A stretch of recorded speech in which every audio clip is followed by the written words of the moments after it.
To way analysis of variance without interaction, यानी यहाँ पर हम टू वे एनोवा की बात कर रहे हैं, ठीक है। यानी इसमें हम वेरिएंस की जो है वो एनालिसिस करेंगे, लेकिन यहाँ पर जो फैक्टर होंगे हमारे डाटा के वो दो होंगे, ठीक है। यानी जैसे मैं अगर टीचर ही के हवाले से एक बात करता हूँ, सिंपल सी एग्जांपल है कि टीचर एक अपनी मेथोडोलॉजी को एक फैक्टर रखते हैं और एक फैक्टर जो है वो जेंडर रखते हैं, ठीक है। अब वो ये कहते हैं कि डिफरेंट जो वो लेवल्स ऑफ जो उनकी टीचिंग मेथोडोलॉजी है, ठीक है, वो अप्लाई करते हैं, और फिर दूसरी तरफ वो जेंडर्स के हवाले से देखते हैं कि मेल और फीमेल पे उसका क्या असर है, ठीक है। तो इस तरह का जो वो एनालिसिस कर रहे होंगे, इसे हम कहेंगे कि ये to way analysis of variance होगा, ठीक है। तो इस रियल लाइफ में ऐसा कि और भी बहुत सी बेशुमार जो है वो सिचुएशंस हो सकती हैं, ठीक है। अब एक और रियल लाइफ जो सिचुएशन बन रही है वो मैं आपके सामने स्क्रीन पर साथ शेयर कर देता हूँ कि इसमें 4 एक्सपेरिमेंटर्स जो हैं, ठीक है, वो डिटरमिन करते हैं the moisture content of sample of powder, each man taking a sample of 6 consignments. Their assessments are, देखें ऑब्जर्वर नंबर 1 2 3 4, यानी अली, बिलाल, हसन, अजमल, कोई भी आप नाम रख लें, ठीक है। इनकी कंसाइनमेंट्स क्या है? इनकी कंसाइनमेंट्स हैं 6, ठीक है। इनके मतलब 6 सैंपल ले रहे हैं, आप ये समझ लें इनके, ठीक है। इससे आप ये मतलब ले सकते हैं। तो ऑब्जर्वर 1 के पास ये 6 कंसाइनमेंट्स आ रही हैं, 2 के पास ये 6 कंसाइनमेंट्स हैं, 3 के पास ये, और 4 के पास ये है। हमने क्या करना है इसमें? हमने परफॉर्म करना है two way analysis of variance on this data and discuss whether there is any significant difference between consignments और बिटवीन ऑब्जर्वर्स, ठीक है। तो इस प्रॉब्लम को सॉल्व करने के लिए सबसे पहले तो हम फॉर्मेशन ऑफ जो हाइपोथेसिस है वो करेंगे, ठीक है। हमारा सबसे पहले जो नल हाइपोथेसिस होगा, ठीक है, वो क्या बनेगा? देखें उसमें हम, चूंकि हम इसमें 2 फैक्टर से डील करें, तो 2 हमारे पास मतलब 2 नल हाइपोथेसिस और 2 अल्टरनेट हाइपोथेसिस बनेंगे।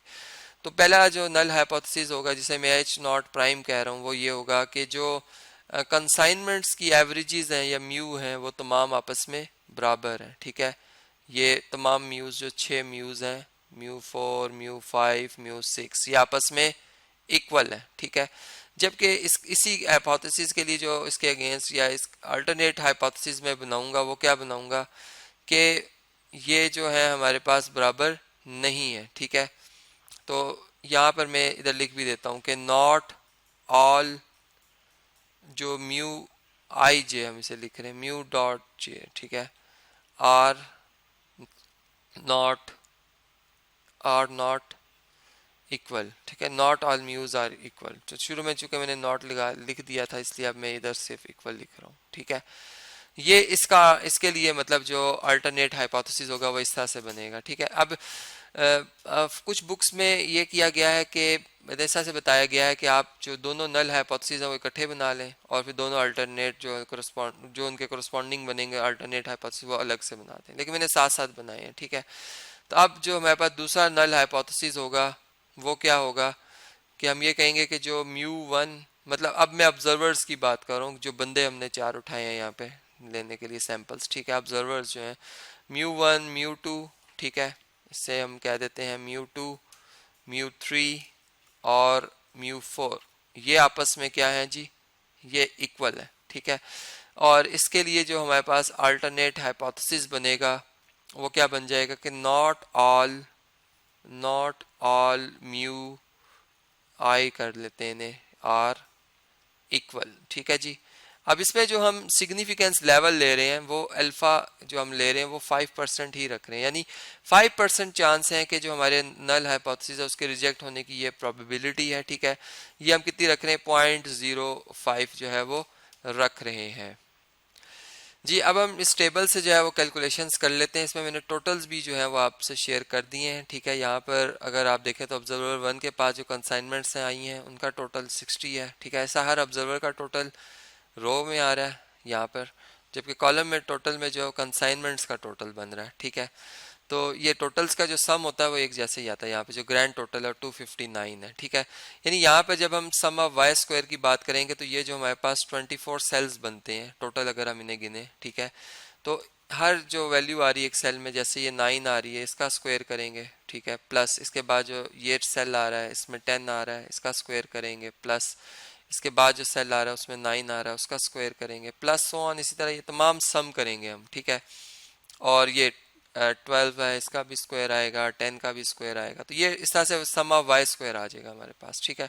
इसमें से माइनस करेंगे हम टी स्क्वायर है 259, मतलब 259 जो है टी है ग्रैंड टोटल, इसका स्क्वायर और डिवाइडेड बाय एन जो है हमारे पास, मैंने भी बताया था 24 सेल्स हैं, ये वैल्यू आ जाएगी। तो हमारे पास जो सम ऑफ स्क्वायर का टोटल बनता है हमारे पास, ये तमाम वैल्यूज़ का जब आप सम करेंगे तो 2831 बनेगा, ठीक है। योर इस वैल्यू को अगर हम सॉल्व करते हैं, मतलब इसका स्क्वायर और फिर 24 से डिवाइड करने के बाद जो जवाब आ रहा है वो 2795.04 आ रहा है, ठीक है। और ये डिफरेंस जो आ रहा है हमारे पास, ये बन जाएगा 35.96, ठीक है जी। तो ये इस तरीके से हम जो हमारे पास सम ऑफ स्क्वायर जो टोटल का है वो हमारे पास ये आ गया है जी।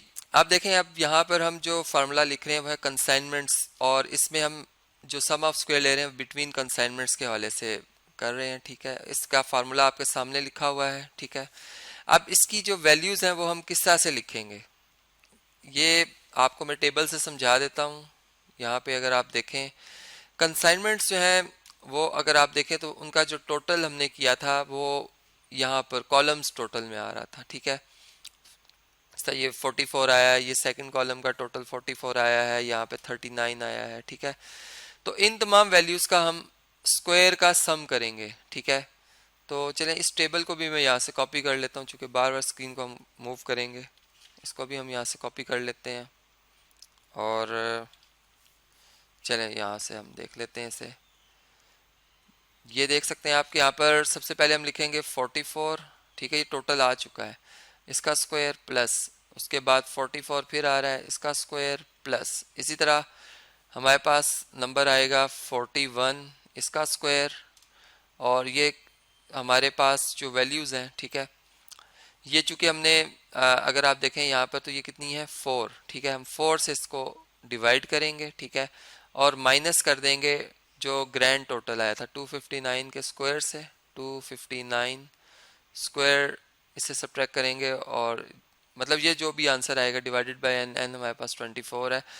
तो जब मैंने इस नंबर को सॉल्व किया, ठीक है, मेरे पास जो सम बन रहा है ये बनता है 11,219। इसको हम डिवाइड कर देंगे 4 से, जबकि ये हमारे पास जो जवाब आया था ये बनता है 2795.05, और ये हमारे पास जो जवाब आया है ये आता है 9.71, ठीक है जी। और इससे नेक्स्ट जो है, आप देखें अब हम सम ऑफ स्क्वायर जो मालूम कर रहे हैं, ठीक है, वो होगा बिटवीन ऑब्जर्वर्स, ठीक है। तो या इसको आप यूं भी रीड कर सकते हैं, between observer sum of square, ठीक है। तो इसमें देखें हमारे पास क्या आएगा। अब हम जो ये कॉलम्स में हमने टोटल किया हुआ है, मतलब इस तरह से जो टोटल किया ऑब्जर्वर्स का टोटल, ठीक है, जैसे 60 आया था ऑब्जर्वर 1 का टोटल, इसका स्क्वायर करेंगे प्लस 63 का स्क्वायर करेंगे, 64 का स्क्वायर और 72 का, ये 4 ही वैल्यूज थी, ठीक है। और इससे ये जो हमारे पास टोटल आएगा, ठीक है, ये देखें यहाँ पर ये चूंकि 6 वैल्यूज का टोटल था, इन 6 को ऐड करके ये टोटल आया था 60, इसलिए इसको हम जो है वो 6 से डिवाइड करेंगे, ठीक है। और माइनस हमारे पास क्या आएगा जी, यही वाला नंबर आ जाएगा। इसको मैं यहाँ से कॉपी कर लेता हूँ, हमारा टाइम जो है वो सेव हो जाएगा, ठीक है। हम यहाँ से इसको एज इट इज़ लिख लेते हैं। तो ये सॉल्व करने से जो हमें आंसर मिलता है, इसकी वैल्यूज़ का सम बनेगा 16,849, ये डिवाइडेड बाय 6, और माइनस 2795.05 आ जाता है, और ये आंसर आ जाएगा हमारे पास 13.13